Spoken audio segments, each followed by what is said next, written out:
يقول حذيفة وبقريب ومنح من أبو هريرة كما روى ذلك ابن أبي شيبة عليهم رحمة الله، يقول يأتي على الناس فتن، يجي على الناس زمان فيه فتن لا ينجو فيها إلا من دعا دعاء غريق. أغمض عينك وتخيل رجل ماسك البحر يتلاطم به ذات اليمين وذات الشمال وليس بينه وبين الموت إلا ثواني، كيف سيكون لجأه وابتهاله واستغاثته بربه جل وعلا؟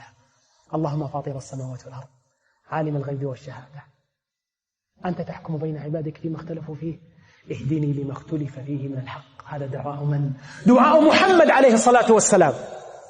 هذه استغاثة من؟ استغاثة رسول الله بأبي هو وأمي صلى الله عليه وعلى آله وسلم.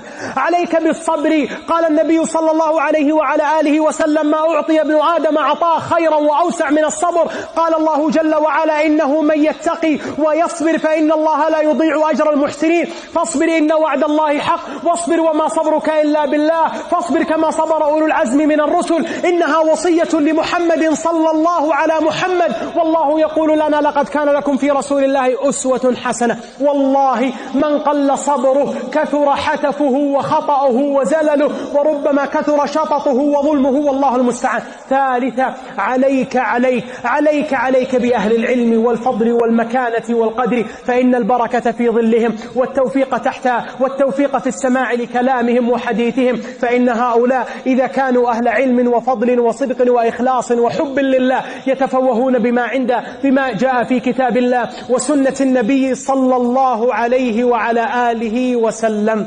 عليك بجماعة المسلمين وإمامهم، فإن يد الله مع الجماعة، ومن شذ في النار.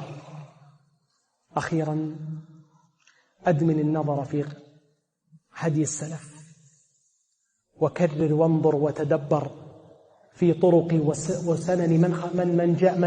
وسنن من مضى وقبض، وانظر كيف عاش أصحاب محمد صلى الله عليه وعلى آله وسلم في أيام الفتن، وتأمل في سلامتهم وعافيتهم ونجاتهم، تجد خيرا.